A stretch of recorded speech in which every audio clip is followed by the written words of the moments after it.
Olá, bem-vindos a mais um estudo do livro No Mundo Maior. Estamos no estudo de número 31 dessa obra psicografada por Chico Xavier e ditado pelo espírito André Luiz. Estamos estudando o capítulo 12, chamado Estranha Enfermidade, onde acompanhamos a história de Fabrício, um indivíduo que sofre de esquizofrenia, e nós estamos acompanhando toda a explicação do seu caso por Calderaro, onde ele demonstra que a enfermidade a que Fabrício está submetida, ela é derivada de problemas do seu passado. E ele está demonstrando a André Luiz que a neurastenia que ele acabou identificando na sua análise, no seu diagnóstico, ela é um efeito e a causa está na alma de Fabrício, que acaba transferindo a sua culpa para o momento atual, onde ele se encontra preso e por isso desenvolveu a esquizofrenia e está sofrendo muito por conta da sua atitude infeliz em relação aos seus irmãos e a seu pai. Prosseguiremos então analisando essa ajuda a que Calderaro está oferecendo, porque André Luiz indagou no finalzinho do estudo de ontem por que eles estavam ali, já que nada poderiam fazer por Fabrício. Calderaro então responde que eles iriam auxiliá-lo a desencarnar. André Luiz continua, portanto. E porque me mostrasse espantado, o prestimoso amigo acrescentou: Fabrício desposou uma criatura, por todos os títulos credora do amparo celestial. E essa mulher quase sublime deu-lhe 3 filhos, aos quais ele se consagrou nobremente, preparando-os para elevado ministério social. Então hoje a gente conhece mais um aspecto da vida de Fabrício. Ele é casado com um espírito adiantado e teve 3 filhos, guiando esses filhos para que se tornassem homens nobres, pessoas nobres. São eles, presentemente, 2 professores e um médico, dedicados ao ideal superior de servir ao bem coletivo. Então, Fabrício não deixa de ter o mérito, portanto, de ter encaminhado 3 espíritos para uma vida digna. Fabrício não tem o direito de perturbar a família organizada à sombra de seu amparo material, mas educada sem o seu personalismo despótico. Então vejam, o mérito de Fabrício é apenas no aspecto material.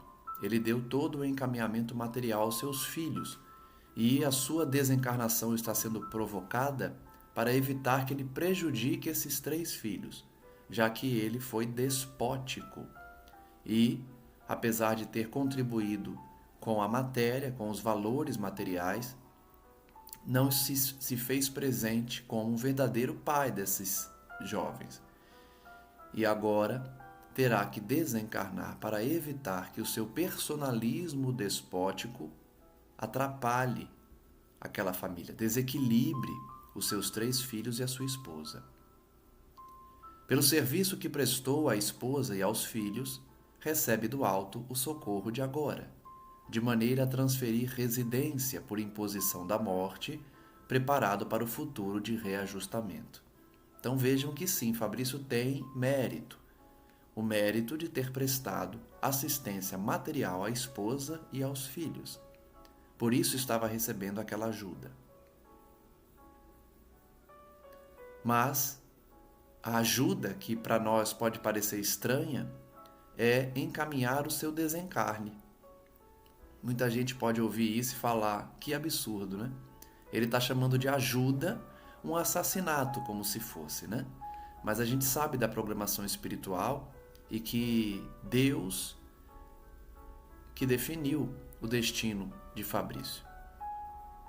Ele próprio com as suas ações, mas em última instância, Deus autoriza a ação dessa espiritualidade no sentido de retirá-lo do plano físico, para que ele não piore a sua própria condição e não prejudique também a sua família.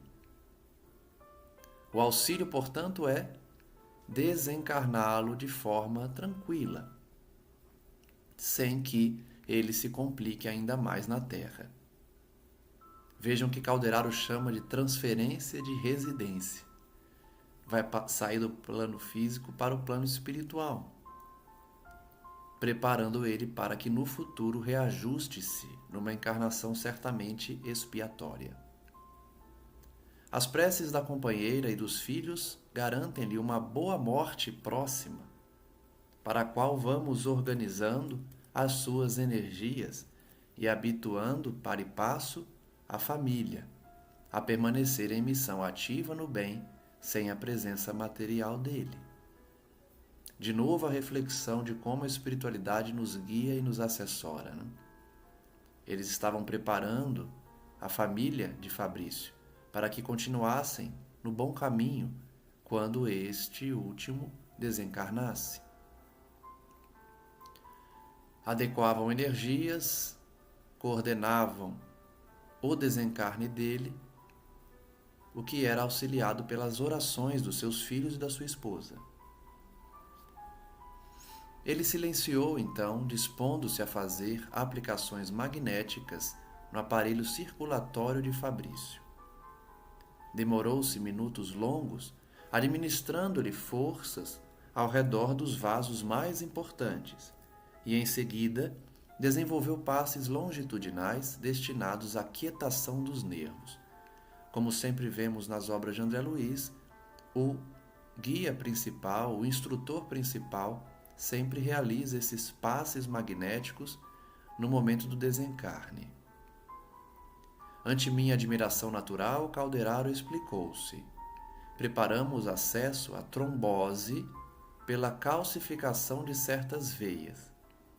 É por isso que eu disse que algumas pessoas podem achar absurdo isso, né? Porque se analisarmos ao pé da letra, é um espírito causando a morte de uma pessoa encarnada. Vejam que ele inclusive descreve como vai provocar a morte. Alguns podem pensar, é um criminoso confessando como vai matar alguém. Só que a gente sabe que toda essa atividade ela é autorizada pela espirituação junto aos mentores, junto às pessoas responsáveis por aquelas reencarnações. Então não há nada de absurdo nessa ideia, porque não é uma atitude isolada de alguém se vingando ou cometendo um crime. É um instrutor, um mentor de uma atividade que está demonstrando a parte científica de como muitas vezes eles recebem essa autorização do mais alto para provocar o desencarne de um espírito endividado. Isso acontece, é uma realidade. Então Calderaro explica a André Luiz que ele estava causando uma trombose, calcificando certas veias. A desencarnação dessa forma chegará suavemente, dentro de alguns dias, como providência compassiva, indispensável à felicidade do enfermo e de quantos lhe seguem de perto o martírio. Então vejam que ela se justifica porque é para a felicidade do doente e para que a sua família não sofra mais também ao vê-lo naquela situação.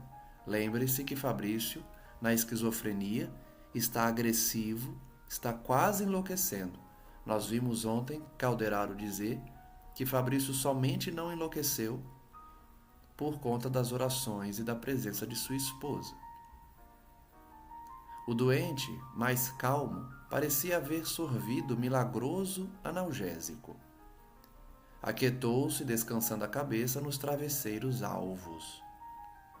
Dentro do silêncio que se fizera entre nós, André Luiz então pergunta: considerando, no entanto, o decesso em breves dias, como prosseguirá o processo de resgate do nosso amigo? Ou seja, depois que ele desencarnar, como vai ser o seu resgate? A liquidação já começou, respondeu Calderaro sereno. Como? Perguntou André Luiz. Calderaro fez um expressivo gesto e recomendou: espera. Nesse mesmo instante, o enfermo acionou a campainha à cabeceira. Então, antes de explicar como que o resgate de Fabrício iria continuar, porque já havia se iniciado, vamos acompanhar a cena descrita por André Luiz. Ele toca a campainha, certamente para chamar a esposa, que atende depressa. Encontrou Fabrício melhor e sorriu feliz à sua esposa. O velho, mais tranquilo, rogou: Inês, posso ver o Fabricinho? Então vejam que já é um senhor de idade, o Fabrício, sua esposa chamada Inês, e ele quer ver certamente o seu filho, ou então o seu netinho. Vamos descobrir quem é Fabricinho. Como não? Respondeu a companheira. Vou buscá-lo. Em poucos minutos, regressava trazendo um menino de seus 8 anos, certamente neto de Fabrício. O pequeno atirou-se-lhe aos braços esqueléticos com extremado carinho e perguntou: Está melhor, vovô? O doente contemplou, enternecido, informando: Estou melhor, meu filhinho. Por que não veio de manhã? Vovó não deixou. Sim, é verdade, eu não me achava bem. A senhora retirou-se para acompanhar a cena do outro lado da cortina. Avô e neto sentiram-se mais à vontade. Totalmente transfigurado com a presença do menino, nosso quase demente amigo suplicou: Fabricinho, eu desejo que você reze por mim. O Petis não se fez rogado, ajoelhou-se ali mesmo e disse respeitosamente a oração dominical. Terminada a prece, o doente pediu de olhos úmidos: Não se esqueça, meu filho, de orar por mim quando eu morrer. O menino, agora de pé, enlaçou-lhe o busto e exclamou, chorando discretamente: O senhor não morrerá. Mostrando-se aliviado, o velhinho correspondeu ao gesto afetivo, fitou o neto e inquiriu, com estranho fulgor no olhar: Fabricinho, você acredita que Deus perdoa os pecadores como eu? O pequeno respondeu, lacrimoso e confundido: Eu acho, vovô, que Deus perdoa a todos nós. Revelando as ansiedades que lhe povoavam a alma, voltou à indagação: Mesmo a um homem que trai a confiança paterna e rouba aos seus irmãos? O netinho hesitou, incapaz de entender toda a extensão daquela pergunta intencional. Entretanto, no desejo de agradar ao doente de qualquer modo, balbuciou com toda a simplicidade infantil: Eu penso que Deus perdoa sempre. É o que eu pretendia saber, acentuou o velhinho mais confortado. A conversação entre ambos prosseguiu afetuosa e amena. Após detido o exame, Calderaro apontou para a criança e esclareceu: Este menino é o ex-pai de Fabrício, olha só. Aquele que na imagem, na mente de Fabrício aparecia no leito de morte, cercado por 3 jovens, o pai de Fabrício reencarnou como seu filho, como seu neto, o que é muito comum. Que volta ao convívio do filho delinquente pelas portas benditas da reencarnação. Nós estudamos aqui que somente a reencarnação pode explicar e pode dar fundamento à ciência no avançar dessa compreensão do mais além. As religiões, igualmente, no papel de auxiliar do Espiritismo. O papel que o Espiritismo cumpre, né, como auxiliar. Somente a reencarnação, somente a imortalidade da alma para explicar esses casos difíceis. O pai de Fabrício retornava como seu neto, a fim de perdoá-lo, a fim de ajudá-lo, já que ele havia faltado com a verdade quando tomou a herança para si e abandonou a morte aos seus irmãos. Volta então como seu neto. É o único neto do enfermo e mais tarde assumirá a direção dos patrimônios materiais da família, bens que inicialmente já lhe pertenciam. E olha como a justiça divina é curiosa, né? Fabrício herdou a fortuna do seu pai. Agora recebe o seu pai como neto. A fortuna, portanto, voltará às mãos da mesma pessoa que a construiu no passado. É por isso que aprendemos no Espiritismo, no Evangelho, que a riqueza passa de mãos. Não adianta ficar apegado. Deus empresta para nós temporariamente e ela mudará de mãos. Algumas vezes retornam para as mãos que já a possuíram, como esse caso que estamos estudando. A lei jamais dorme, diz Calderaro. Assombrado com a informação, remoí as perguntas que me afloravam espontâneas. Como se redimiria, por sua vez, o velho Fabrício? Regressaria também em dias futuros àquele mesmo lar? Sofreria o desequilíbrio completo depois da morte do corpo denso? Demorar-se-ia em perturbação? São as várias perguntas de André Luiz. Percebam que Calderaro já havia iniciado a resposta de que Fabrício já estava restituindo o equilíbrio, devolvendo o que tirou, e nós vimos que é porque ele já recebeu como neto o seu pai. Mas André Luiz insiste. Como ele vai resgatar por completo agora? Ele vai reencarnar novamente nessa mesma família? Como ele vai lidar com a perturbação? Calderaro, então, dando por findos os trabalhos de assistência naquela casa, sorriu para André Luiz, preparou-se para a retirada e obtemperou. Nosso amigo enfermo, guardando na mente os resíduos da ação criminosa, logo após o abandono do domicílio fisiológico, experimentará por muito tempo os resultados de sua queda, até que o sofrimento alige os elementos malignos que lhe intoxicam a alma. Então, primeiro fator que a gente precisa estudar. Os espíritos endividados precisam passar por um tempo de desintoxicação. As toxinas causadas pela maldade praticada, pelo desequilíbrio de muitos anos, precisam ser extirpadas do corpo perispirítico. Então, é natural que sofram por um tempo depois da morte, a fim de que esse sofrimento limpe o seu organismo perispirítico. Quando esse serviço purgatorial estiver completo, então, regressará aos seus familiares? Perguntou ansioso ante a frase que ficou suspensa. Se o grupo consanguíneo atual houver elevado o padrão espiritual a luminosas culminâncias, será compelido a esforçar-se intensivamente pelo alcançar. Então vejam que o retorno de Fabrício depende da elevação espiritual, da compreensão dos que ficaram. Se a família não está madura, não pode receber Fabrício novamente, sob pena de prejudicar a ele e a todos ao seu entorno. Entretanto, jamais estará desamparado. Todos temos a imensa família, dentro da qual nos integramos desde a origem, que é a humanidade. Nossa família maior é a humanidade inteira. O núcleo familiar são aqueles que nós temos mais afetividade ou dívidas, mas a família é a humanidade. Estamos todos caminhando juntos para dar um passo na evolução.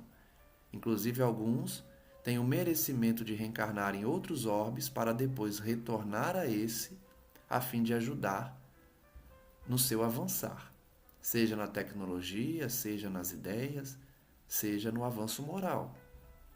A humanidade, portanto, é uma grande família. Nesse instante, abandonávamos o aposento suntuoso. Em breves segundos, tornávamos à natureza, gozando a bênção do céu muito límpido. E enquanto o meu instrutor se refugiou em si mesmo, atento às responsabilidades do serviço, dei expansão a novos pensamentos relativos à amplitude e à grandeza do império da justiça. Então, nesse curto capítulo, nós vimos exclusivamente o caso de Fabrício e compreendemos a sua situação e como a justiça divina age a fim de restituir o equilíbrio perturbado pelas ações do pretérito. Vamos então passar para o próximo capítulo, intitulado Psicose Afetiva, o capítulo de número 13. André Luiz continua sua narrativa. Seguindo Calderaro, fomos em plena noite atender infortunada irmã quase suicida. Então saímos do caso Fabrício para conhecer um novo caso de uma irmã que estava prestes a se suicidar. Penetramos a residência confortável, conquanto modesta, percebendo a presença de várias entidades infelizes.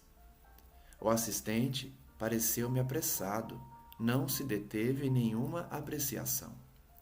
Acompanhei-o, por minha vez, até o humilde aposento, onde fomos encontrar jovem mulher em convulsivo pranto, dominada por desespero incoercível. A mente acusava extremo desequilíbrio, que se estendia a todos os centros vitais do campo fisiológico. O desespero, portanto, dela transmitia-se ao seu corpo físico, como nós vemos em vários casos, onde a mente perturba o campo fisiológico também. Pobrezinha, disse o orientador comovidamente, não lhe faltará a divina bondade. Tudo preparou de modo a fugir pelo suicídio esta noite. Entretanto, as forças divinas nos auxiliarão a intervir. Mais um exemplo de como a espiritualidade nos ama e nos assessora. Aquela moça já tinha programado o seu suicídio, mas Calderaro estava presente para impedir, para ajudar. Colocou a destra sobre a fronte da irmã em lágrimas e esclareceu. É Antonina, abnegada companheira de luta. Órfã de pai desde muito cedo, iniciou-se no trabalho remunerado aos 8 anos para sustentar a genitora e a irmãzinha.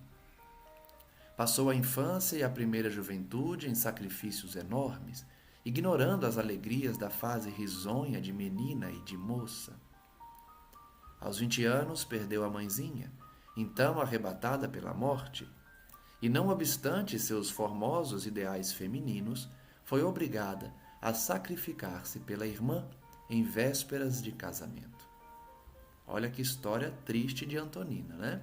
Passou maus bocados. Órfã de pai, perdeu a mãe depois de alguns anos e teve que se sacrificar em favor da irmã. Realizado este, Antonina procurou afastar-se para tratar da própria vida. Muito cedo verificou, porém, que o esposo da irmãzinha se caracterizava por nefanda viciosidade. Perdido nos prazeres inferiores, entregava-se ao hábito da embriaguez diariamente, retornando ao lar em hora tardia a distribuir pancadas, a vomitar insultos. Então, o marido da irmã, era agressivo.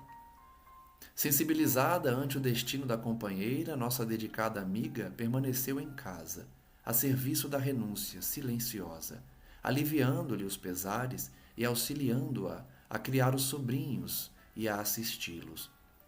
Corriam os anos, tristes e vagarosos, quando Antonina conheceu certo rapaz necessitado de arrimo, a sustentar pesado esforço por manter-se nos estudos. Identificavam-se pela idade e pela comunhão de ideias e de sentimentos. Devotada e nobre, correspondeu-lhe a simpatia, convertendo-se em abnegada irmã do jovem. A companhia dele, de algum modo, projetava abençoada luz em sua noite de solidão e sacrifício ininterruptos.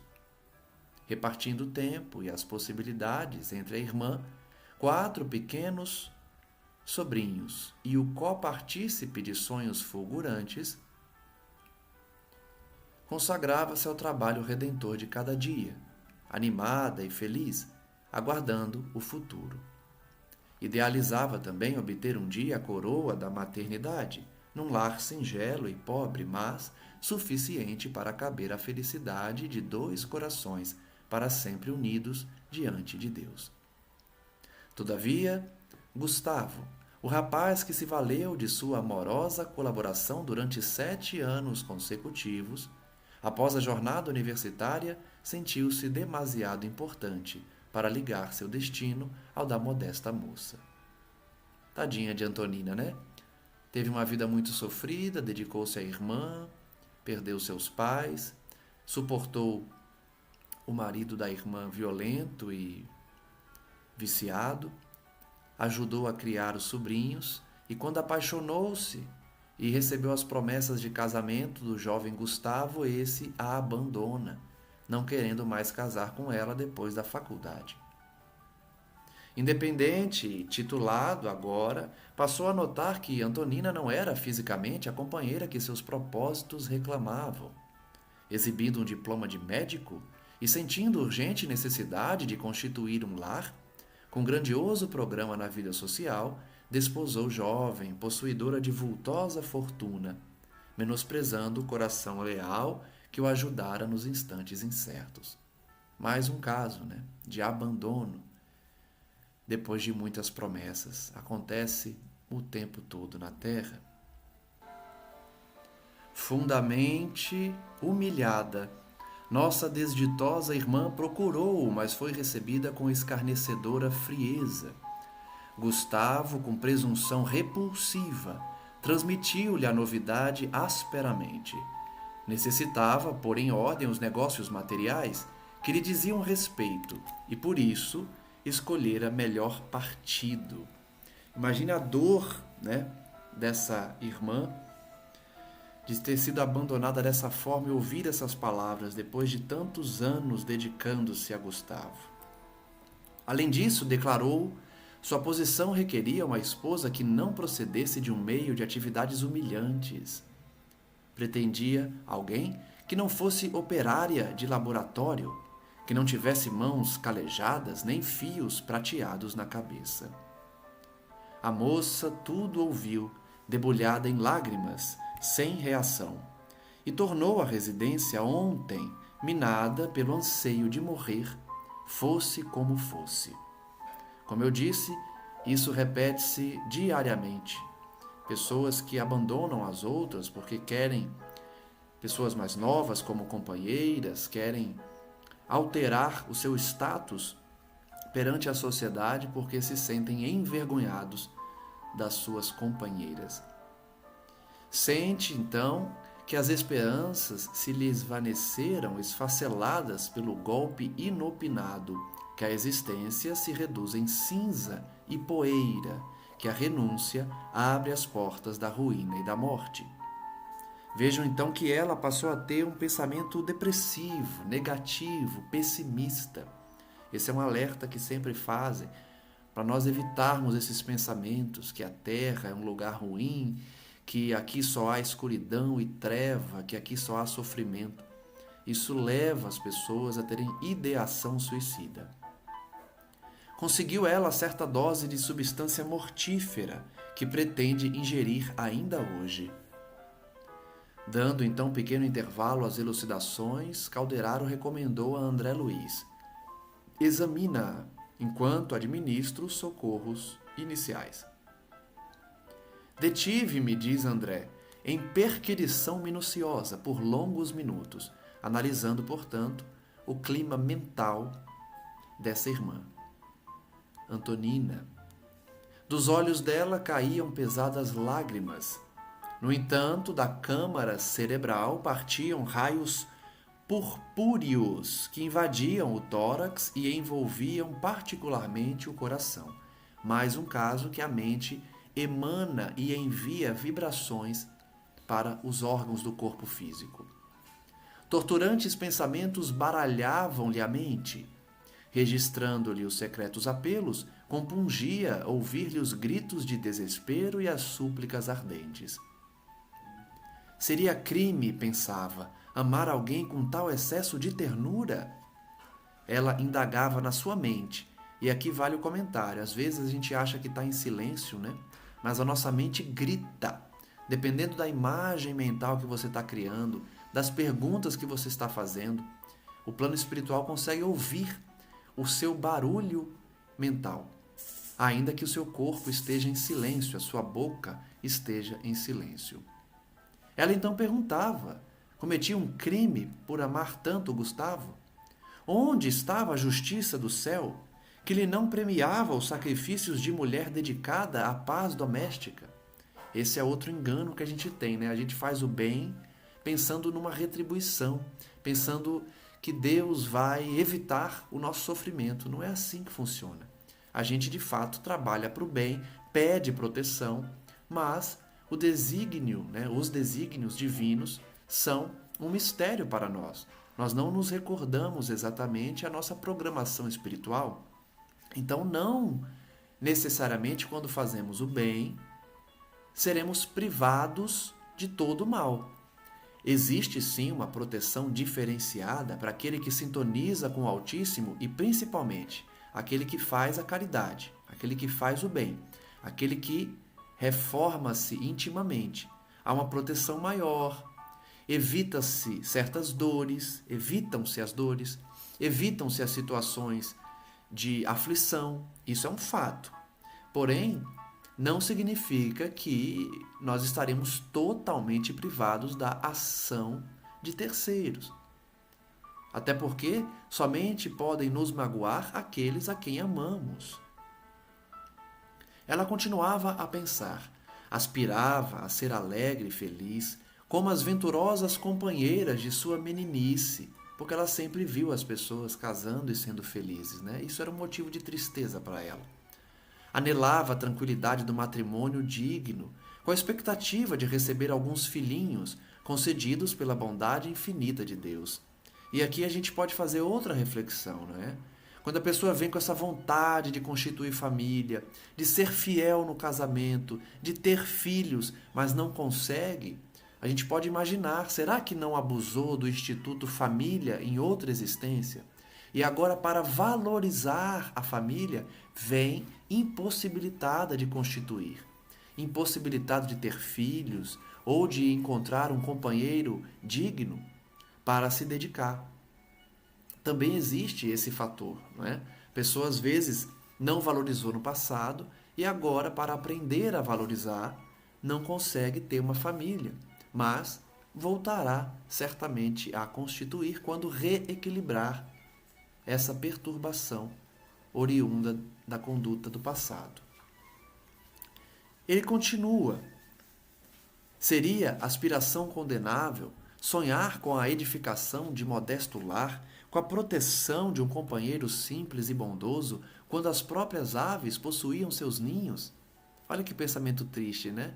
Ela vê as aves com as suas pequenas famílias de pássaros e eu não posso ter. Até os pássaros têm um companheiro dedicado. Então é um pensamento triste, pessimista, porque não é assim, né? Alguma causa tem. Se a causa da nossa aflição não está nessa encarnação, está em outra. Ela, portanto, não refletia nisso e queria fugir pela porta do suicídio. Não trabalhara sempre pela felicidade dos outros? Por que desconhecidas razões a relegar a Gustavo ao abandono? É aquela visão, é aquele raciocínio, né, que muitas pessoas têm. Faz o bem e acha que vai estar privado de todo sofrimento. Pelo contrário, Cristo alertou, os seus seguidores sofreriam, faz parte desse mundo em que vivemos, mas desfrutaremos no futuro de um mundo equilibrado, de um mundo em que não teremos mais essas dores. Além do mundo espiritual, antes do mundo regenerado, nós já desfrutaremos de uma paz no mundo espiritual. Mas ela continuava: os calos das suas mãos e os sinais do rosto não lhe corroboravam a dedicação ao serviço honesto? Não comprovavam que ela era dedicada? Teria valido a pena sofrer tantos anos perseguindo uma realização que se lhe afigurava agora impossível? A gente até compreende a dor dela, né? Ela se dedicou por muitos anos. É natural ter esses pensamentos, essa tristeza, essa frustração. Não pretendia demorar-se no mundo onde o vício triunfava tão facilmente, espezinhando a virtude. Não obstante a fé que lhe alentava o coração, preferia morrer enfrentar o desconhecido. Por isso a importância de conhecer a doutrina, por isso a importância de ter fé, para nos momentos de dificuldade, de dor, não desistir da vida. Tendo essa visão pessimista que não vale a pena o sacrifício, não vale a pena a dedicação ao bem. Pelo Espiritismo a gente sabe que vale a pena, mesmo que depois de anos passemos por uma frustração. Vale a pena. Vale a pena pelo que vamos colher no além, na encarnação futura. Vale a pena porque estamos expiando uma falta do passado. Então a visão positiva que o Espiritismo traz ajuda a enxergar essas dores que muitas vezes acontecem. Sentia-se Antonina desajustada, sem rumo, quase louca. Não seria mais razoável, perguntava a si própria, buscar as trevas do sepulcro que apodrecer num catre de hospício?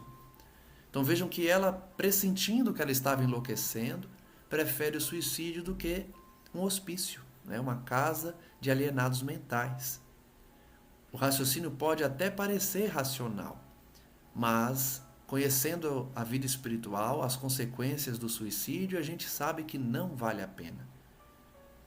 Como ela tem mérito, vai ser auxiliada diretamente para desistir do suicídio. Estirada no leito, a infeliz mergulhava o rosto nas mãos, soluçando sozinha, inspirando-nos piedade. Calderaro interrompeu o serviço de assistência, olhou para André Luiz com significativa expressão e comunicou: tenho instruções para impor-lhe o sono mais profundo logo depois da meia-noite. Então a estratégia para ela não tomar o veneno que ela tinha nas suas mãos era induzi-la a um sono pesado. Quantas vezes a espiritualidade não salvou nossas vidas, nos induzindo a um sono pesado? E verificando que o relógio informava não estar distante o momento prefinido, o assistente começou a ministrar-lhe aplicações fluídicas ao longo do sistema nervoso simpático. A vasta rede de neurônios experimentou a influência anestesiante. Antonina tentou levantar-se, gritar, mas não conseguiu. Então ela percebeu que estava dormindo e não queria dormir. Mas era tarde demais. A ação de Calderaro era invencível. A intervenção era demasiado vigorosa para que a enferma pudesse reagir. O orientador prosseguiu atento, envolvendo-a mansamente em fluidos calmantes. Dentro em pouco, cedendo à irresistível dominação, a moça recostou-se vencida nos travesseiros, no estado a que o magnetizador comum chamaria hipnose profunda. E aqui vale a reflexão, né? A hipnose pode ser praticada por um encarnado sem a ação de qualquer espírito desencarnado, pelo próprio magnetismo daquele que hipnotiza, né?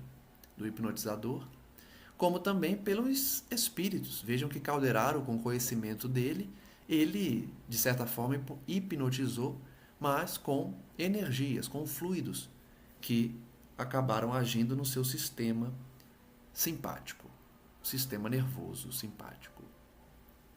Manteve a Calderaro em completo repouso por mais de meia hora. Decorrido esse tempo, duas entidades, aureoladas de intensa luz, deram entrada no recinto.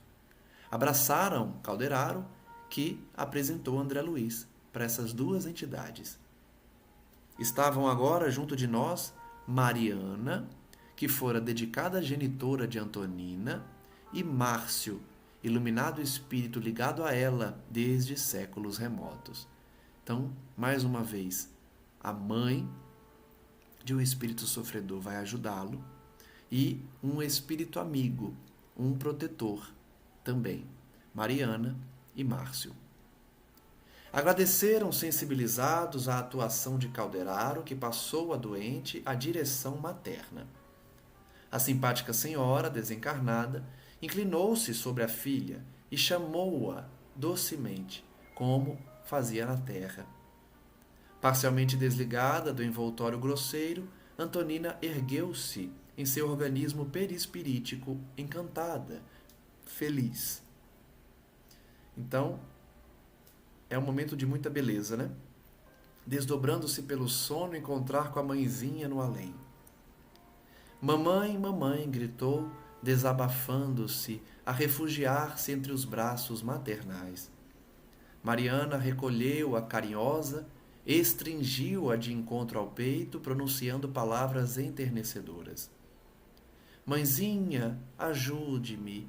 Não quero mais viver na terra. Não me deixe voltar ao corpo pesado. O destino escorraça-me. Sou infeliz, tudo me é adverso. Arrebate-me daqui para sempre. Nós vamos ver então que argumentos Mariana vai usar para convencer a sua filha que a vida vale a pena, que esses pensamentos pessimistas não devem ser mantidos, que faz parte da provação, da expiação dela, vivenciar o que ela estava vivendo. A nobre matrona contemplava sua filha triste, quando Márcio se aproximou, fazendo-se visto pela estimada enferma. Imagine a alegria dela, né? A moça abriu desmesuradamente os olhos e ajoelhou-se instintivamente, amparada pela mãe. Parecia esforçar-se por trazer à lembrança alguém que ficara em pretérito longínquo. Ela não lembrava exatamente, mas sentia um profundo respeito, porque o seu inconsciente reservava aquela figura como seu mentor, como alguém que a ama muito. Observava-se-lhe a extrema dificuldade para recordar com precisão. Contemplava o emissário banhado em pranto diferente. Não vertia as lágrimas lutuosas de momentos antes. Tocava-se agora de sublime conforto, de júbilo místico, que lhe nascia inexplicavelmente das profundezas do coração. Curiosa essa informação, né? O choro dela ao ver Márcio não é o mesmo choro de ter visto a sua mãe, que é um choro de luto por sentir falta da mãe. Era um choro diferente, de respeito, de elevação, um choro inexplicável que nascia das profundezas do seu coração. São essas entidades que nós conhecemos há séculos e mantemos, por isso, uma ligação muito forte. Acercou-se Márcio mais intimamente, pousou-lhe a luminosa destra sobre a fronte e falou com ternura. Antonina, por que esse desânimo, quando a luta redentora apenas começa? Eles falam isso mesmo pra gente, né? Você está achando que está sofrendo muito? É só o começo. Não de uma forma a desestimular e destruir a esperança da pessoa, mas para fazer refletir que as nossas dívidas são muitas. Então faz parte a expiação. Esqueceste, acaso, que não somos órfãos? Acima de todos nós, aliás, acima de todos os obstáculos, paira a infinita bondade. Deus está acima de toda dificuldade. Recusas a porta estreita, a porta difícil de atravessar, a porta do sofrimento, da expiação, que nos proporcionará o venturoso acesso ao reencontro com o divino, reencontro com Cristo. Talvez porque a interlocutora estivesse de si mesma postulando excessivo trabalho para reavivar paisagens perdidas no tempo, o mensageiro advertiu o fraternal. Então é o seguinte, ele percebeu que ela estava tentando lembrar dele, estava tentando lembrar das situações. Ele então adverte, não forces a situação, acalma-te. Não nos bastará o presente, cheio de abençoado serviço e renovadora luz? Então esse alerta serve para todos nós que muitas vezes queremos saber o que fizemos ou quem fomos. Não procures lembrar, vive o presente. Um dia reconquistarás o patrimônio da memória total. Por agora, contenta-te com as dádivas limitadas. O esquecimento é uma dádiva. Não queira lembrar o que você fez, para não perturbar o seu presente. Aproveita os minutos na recomposição do destino. Vale-te das horas para reconduzir tuas aspirações a esferas superiores. Então é um pensamento que todos devemos preservar. Não focar no passado, focar no presente. Reconstruir agora, mesmo sem saber o que está reconstruindo, porque não